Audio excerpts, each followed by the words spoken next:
Welcome, everybody, to another exciting episode of HomeKit Insider. Joining me later this episode will be the CEO of Ecobee, so stay tuned for that interview. But before we get there, let's walk around the news for the week. Starting off, I found a new MagSafe charger that I thought was very interesting. It's from a company called UgMonk, and it's the Gather 2x2 and 2x3.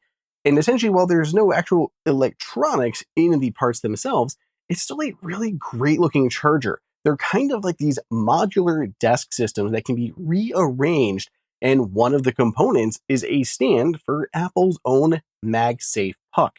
I think it's a really neat idea. Their kind of not UI, but their aesthetic reminds me a bit of GroveMade. There's wood, there's metal. It just feels very nice to me. So check those out and let me know what you guys think. Do you guys hate the BYOM, the bring your own MagSafe options, or do you prefer something to be completely integrated? Let me know in the comments of the video, or you can let me know on Twitter at Andrew_OSU. After that new charger, I also want to talk about Sonos. Sonos had some big news. They actually introduced their new Ace headphones that look very interesting. And I actually got to test them out. They invited media to an event in New York before these were revealed, and I got to try them out ahead of time. And I'm going to have a full review. But the biggest things are these are super duper comfortable. They sound amazing. They have spatial audio support, but their unique feature and why we're talking about it here on HomeKit Insider is because they have the ability to connect via direct Wi-Fi to a Sonos soundbar. Starting with the Arc, following soon with the Beam Gen 2, and the Ray, you just hit a button on the side or hold a button on the side and swap audio. And it'll send your TV's audio, whatever input it is that was going to the Arc, to your headphones. And it includes things like spatial, and there's this new feature called True Cinema that tunes the audio to the room that you're in. A lot of really neat stuff, and I'm excited more to talk about them. They come in, white or soft white and black. Also, since we're talking about, Sonos in general, they also have a new speaker. So it's the Sonos Roam 2. The Sonos Roam 2 is out, comes in 5 colors. This time it features improved setup. It's easier than before. There's a dedicated Bluetooth button I actually have sitting behind me. Try not to drop things while recording, but boom, we got it. This is the OG one right here, the original Sonos Roam. They have a new version of this that very similar design aesthetic, but there's now 2 buttons on the back instead of 1 because this was very confusing. So dedicated Bluetooth button to swap between Bluetooth and Wi-Fi. Still 10 hours of battery life, IP67 water and dust resistance, and AirPlay/HomeKit support. So it can show in the Home app, and you can cast audio to it via AirPlay. I really like it. I'll review these guys, or the new one, coming out soon. Pivoting to the Apple TV. Apple TV actually has this kind of fairly unknown, I wouldn't say it's a problem, but it's definitely something that I was not aware of. And that is that there's this hard limit on how much storage apps can utilize, which means for things like games, you really run into an issue. You can't store much on the Apple TV. And that includes things for like emulators launching on Apple TV. Like they can only have a very minute space, which means they're forced to delete your save files and your games that you have downloaded to the Apple TV. I'm hoping this is something that Apple changes. There's a whole write-up on this on Apple Insider. So if you're interested in the intricacies of this and why this is happening, I encourage you to go check that out. Next up in the news, Aqara has yet another new smart lock for us. So this is just launching. It is the Aqara Smart Lock U50. So this is a more affordable version of their premium U100. This has been out before. It's not super duper new or anything, but it's like now released and official in all that capacity. So what is it? So this is a smart lock. Connects via Zigbee and Bluetooth. If you use a Aqara hub with it, it'll be Matter enabled. It has an external keypad on the outside, very easy to install, just a Phillips screwdriver. Runs on 4 AA batteries, which will give you 6 months of usage time. It supports Apple HomeKey, NFC cards as well for gaining access. There is that keypad on the outside, as I mentioned, and there is a USB-C port for emergency power. So say those batteries die, you weren't prepared. As long as you can get a USB-C cable to it in some way, you can power this and connect that way. So maybe keep a super long cable in your car just in case. Honestly, the 6-month battery life feels a little short for me. I know that's kind of standard amongst many smart locks, but just a little too short. Like, it's just long enough. Like, if it doesn't get that full 6 months, you're extra active, only goes 4 months or so, it's easy enough to forget about that and not swap it out. So 6 month, I'd like to see a year is what I would usually prefer to see, but 6 month, it is what it is. Couple things that I do like though. I like this more affordable. This comes in $150. They also do have a promo code for launch. This one's not exclusive to us, so others have this as well. But if you buy it through the link in the show notes, 20% off until May 31st. Until May 31st. The code is USCAU50P. So use that code and get 20% off. Last piece of news here, Edifier, they are a speaker company, and they have a new one out. I think this is fairly new, the beginning of May, but it's the Edifier D32. It's this really cool retro design, has dual 1-inch silk dome tweeters and a 4-inch mid-low driver, so a woofer in there. Really cool aesthetics to it, and it connects via AirPlay and HomeKit. So really neat. It's also battery powered, which is one of the very few, including like the Roam and the Move, that support AirPlay over battery. So I like this. If you want to check it out, the link is in the show notes. Before we hop into the interview, let's take a minute and thank our sponsor for this episode, Shopify. You've heard me say it. If you've heard this podcast in the past, I love Shopify. Shopify is the go-to web platform of choice for so many businesses, regardless of your size. Big, small, everyone in between can grow and do better with Shopify. So many things that Shopify benefits. If you're a customer, you love the Shopify experience because you instantly recognize that checkout flow. You know it is safe and secure, and there are multiple ways that you can pay, from Apple Pay and Google Pay to Shop Pay, just putting in your credit card information and trusting that it is safe. It's not some sketchy looking website. On top of that, once you complete your purchase, it can be kicked over to the Shop app, which is amazing. It can track your purchase from being fulfilled to on its way to delivery. And then you can even review it, and it can give you like AI suggestions on other cool things that you'll probably like. If you're a business using Shopify, plenty of benefits here too. It is easy to implement. It is easy to scale. They have all these things like AI magic that can help convert browsers into buyers. They say you're 36% better compared to the other leading platforms in converting on checkout. So go ahead, check it out. Shopify powers 10% of all e-commerce in the US.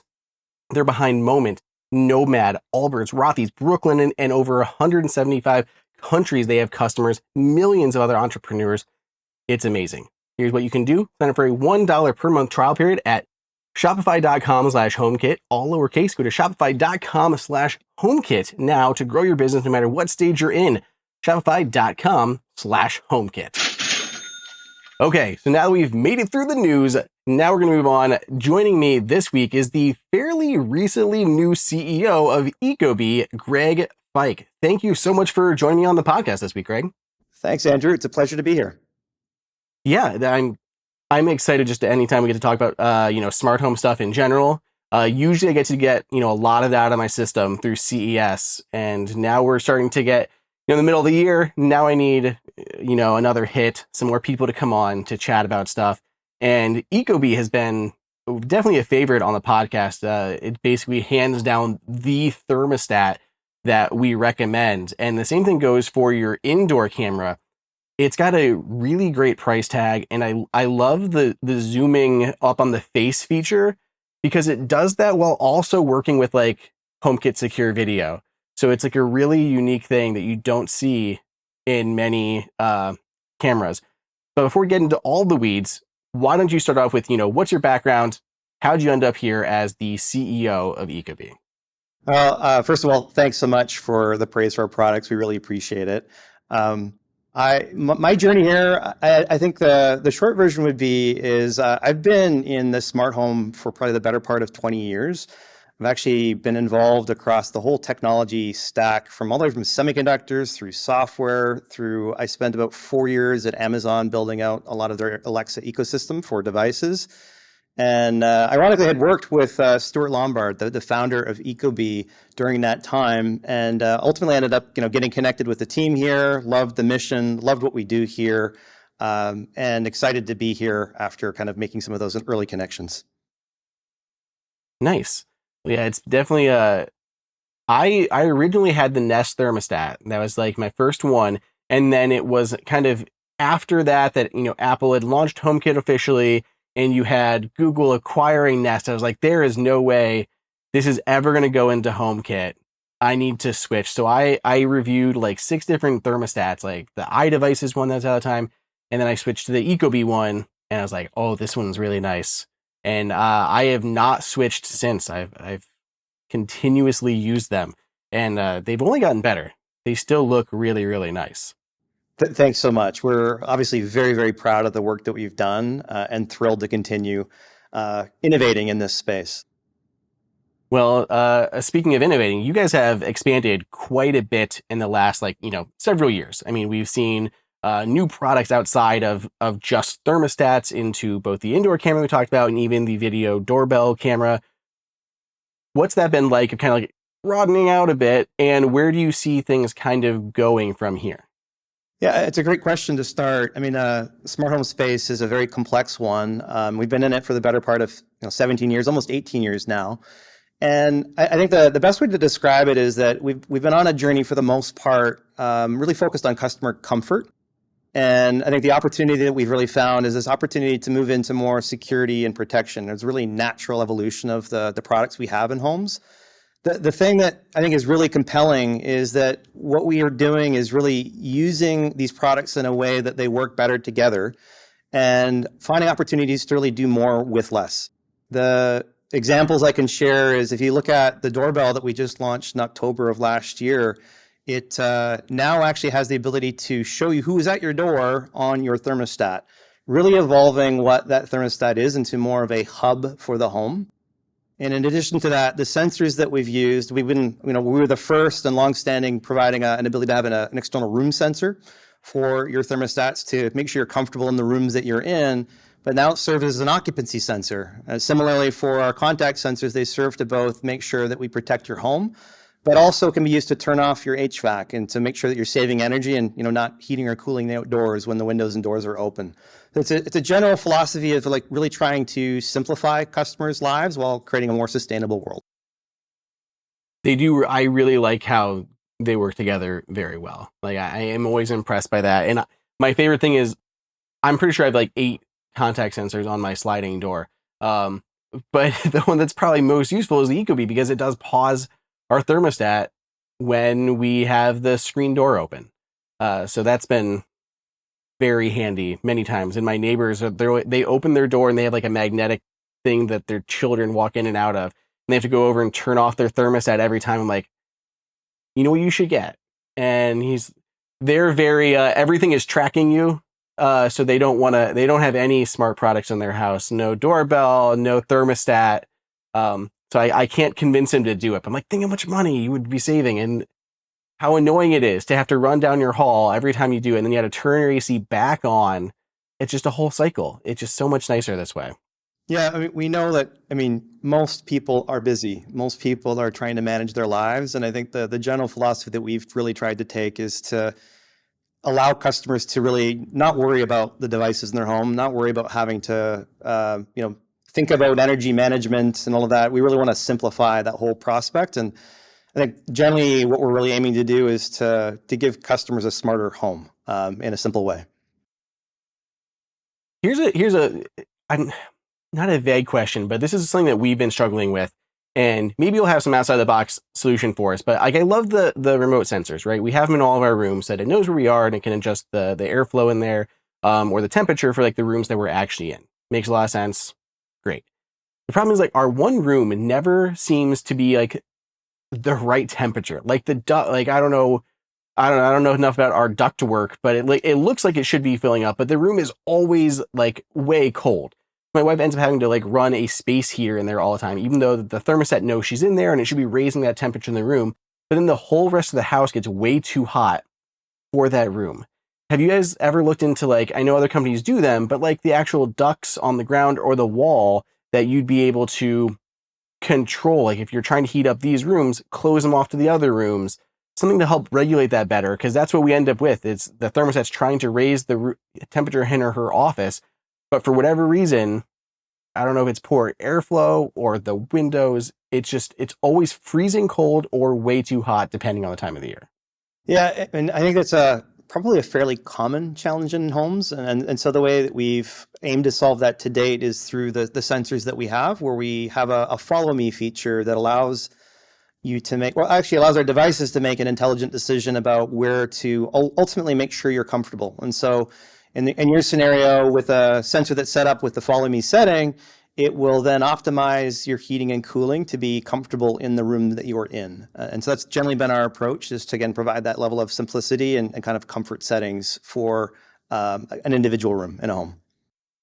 It just ends up with the rest of the house being way too hot when we leave that room, because her office is always like 5 to 6 degrees below like the rest of the house. So you end up like sweltering, everywhere else, depending on the time of year and everything.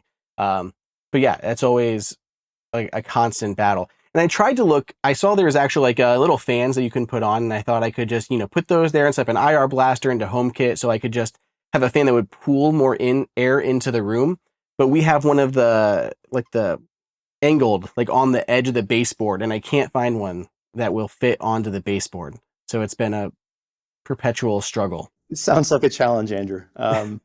Not sure we have the perfect solution for you. I think that thing I'd call out is we do have an incredible customer support organization that I think is there to help and provide support. And so if there's anything we possibly could do, they'd be the best people to actually provide an answer there. Well, since we're talking about things that are working together, I know you guys are on the board, or not the board, but you guys are member organizations of CSA, the overarching organization that does Matter. What's your guys' thoughts on Matter? When are we going to potentially see Matter support? Thermostats were part of the 1.0 spec. Obviously your products do a lot more than just a thermostat, especially when you're looking at the high-end version, between the speaker and your doorbell connectivity and sensors and all this stuff. But tell me what's going on with Matter, and where do you see that going? Yeah, I mean, I think it's, first and foremost, we're a huge fan of the standard and kind of like what it's seeking to do. I think where we start, though, is actually not necessarily just with standards, but ultimately, like we spend a lot of time listening to our customers. And so I think the work that we do is very much rooted in what are our customers saying, what are we hearing from our customers, and ultimately, how can we unlock new capabilities and features that really deliver value to our customers? And we think that Matter can be a part of that, for sure, in the future. I think the other thing that I think we've done that is, I think, adjacent or related to Matter in some ways, is that we've spent a lot of time to make sure that we provide the ability to work across a set of ecosystems, of course, including Apple HomeKit.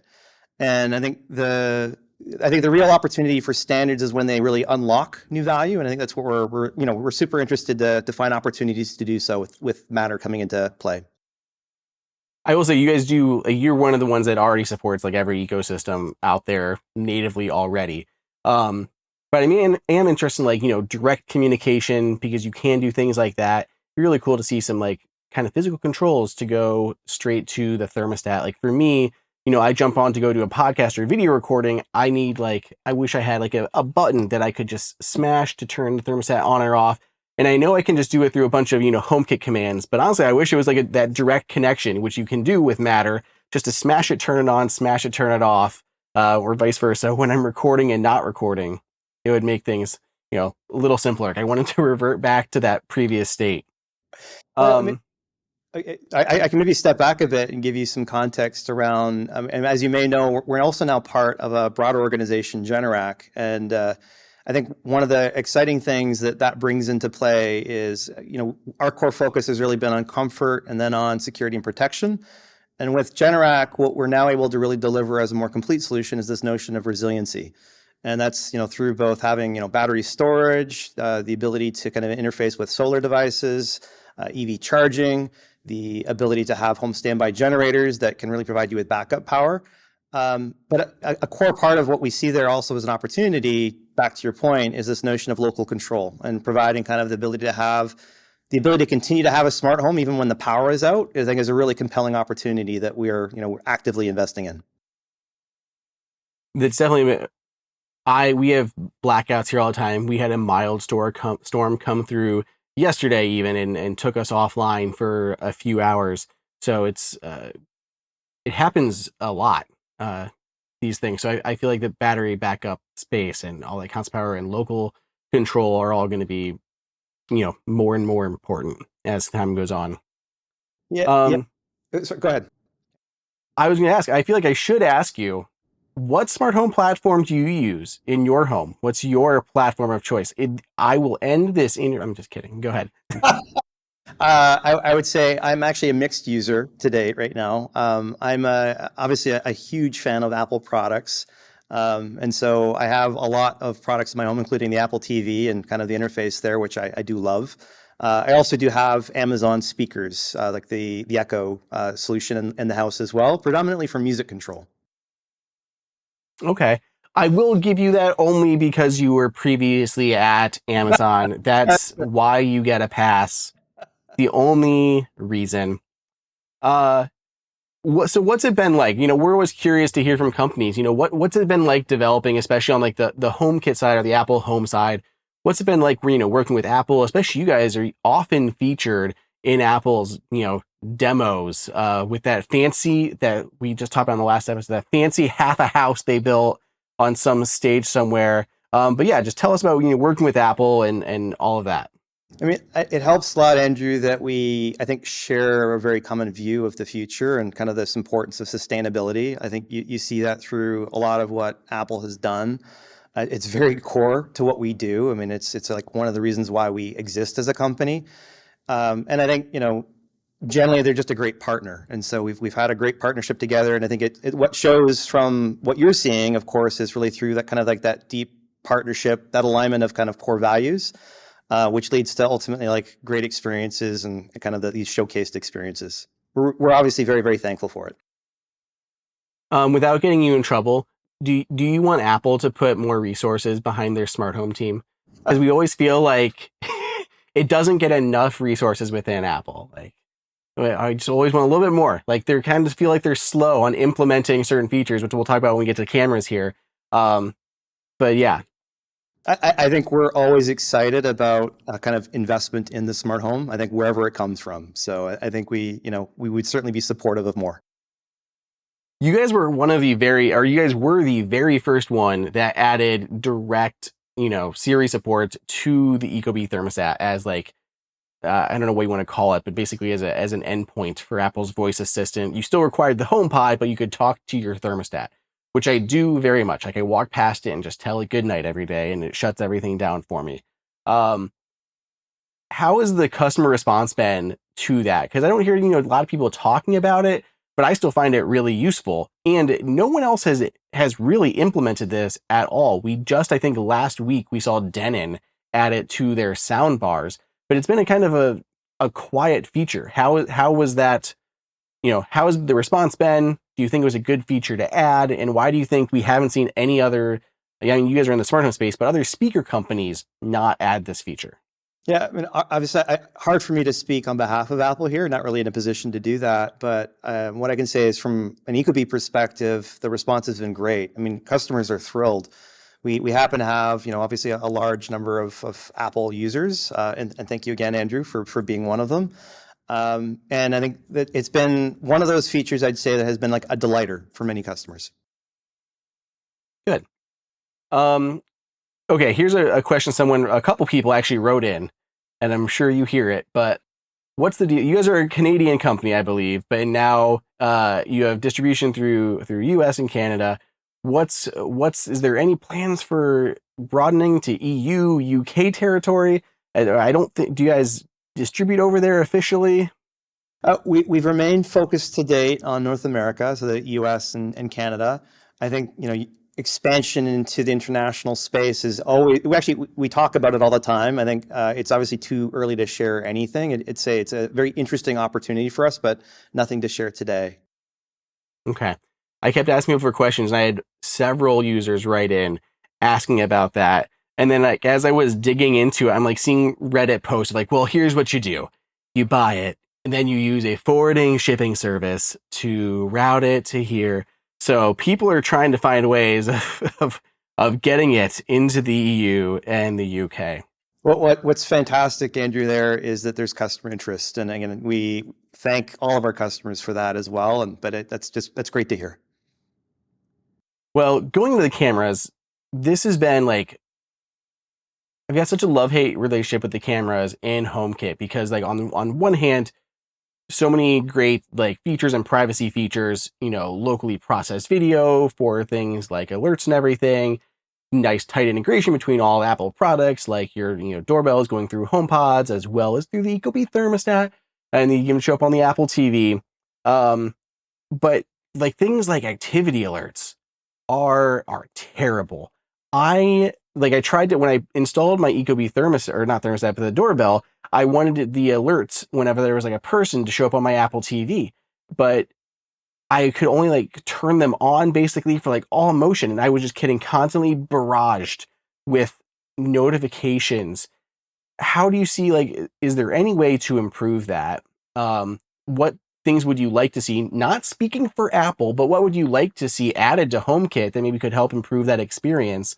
And how do you use that? I mean, you even have an Apple TV. I assume you have an Ecobee, doorbell. What's your setup like there? Yeah, I think, what I can share that we've done, I think we've been actually very intentional about it from at least our product standpoint. And that is, what you may not know is that our doorbell actually integrates radar. And so it's not just computer vision, but it actually combines the ability to understand who is at your door with also what we're seeing in the camera feed to be able to identify really like motion that is actually like at your door as opposed to, let's say, across the street. It also affords us the ability to really help isolate between, let's say, a tree that might be blowing 20 feet away from your door and activity that is actually happening at your door. So we've taken a very conscious approach with that actually doorbell itself to make the notifications useful. And so that's been, I think, the core solve that we've put. I'm trying to think for sure if this is how it works, but is there, this gets to like the behind the scenes technical stack there, but is there any way for you guys to like verify that motion essentially before sending it as that activity notification through HomeKit? Because I thought that's how it worked with my previous doorbell, was they would kind of like verify and then they would send it. So I didn't get barraged with a million notifications through Apple's just like activity, like motion detected on porch.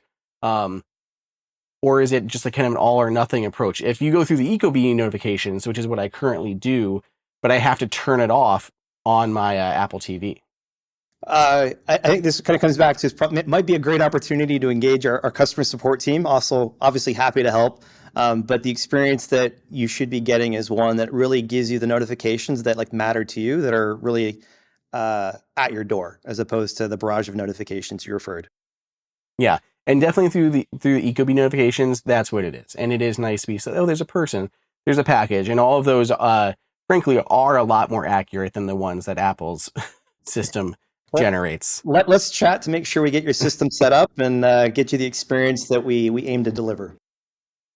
Okay, rounding this out here, we don't take up too much more time.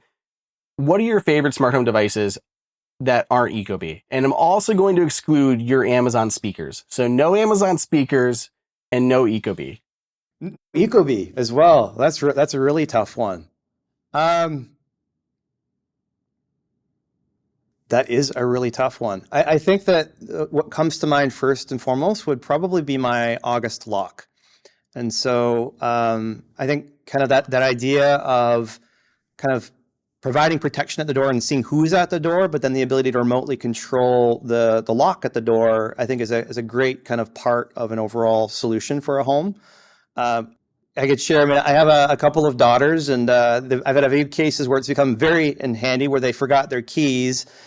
They've rung the doorbell, the Ecobee doorbell, and highlighted that they're at home, and I was able to unlock the door remotely for them after they got home from school. And so it not only provides kind of that core protection, but provides that kind of additional layer of like safety as a parent, which is great as well. I agree. I think the biggest categories in like smart home are like the thermostat, super useful for comfort as well as like energy savings, the smart lock for security, knowing unlocked all of that, and then the doorbell just to go along with that smart lock. And the August is really nice. In fact, they I think it was last week, they just introduced finally a keypad version that actually goes to the outside. They had like a Bluetooth version, but now they have like an actual one that goes on the door that looks a lot nicer. So they finally, first kind of new August product in a while after the Assa Abloy and the Yale acquisitions that had gone on. So anything else that you want to share before we finish up the episode? I think, well, what I'd call out is I think, we're just super excited about the future. I think the smart home's kind of coming to a point where I think a lot of things are coming together. I think that the opportunity here really, again, comes down to this idea of making a lot of this just stuff easier to use for our customers. And I think we're entering into that golden age where that is now possible. And we're just super excited to be a part of it. And, Andrew, again, I just say thank you again for being a customer and really do appreciate it. Awesome. Well, I hope you'll come on again, especially like next time Ecobee's got something fun to announce and we can, dissect some new product launch or something. I feel like that would be great. So thank you again for joining. Everybody else, thanks for listening and watching. If you're watching the episode, you guys know what to do. Leave us 5, 10, 100-star review on your podcast app of choice. If you want to learn more about Ecobee products, you can go to ecobee.com. Greg, anywhere else you'd like to point them to learn more about Ecobee? Ecobee.com is a great place to go. Perfect. Awesome. Well, then we'll see you guys in the next episode. Thank you. Thank you so much.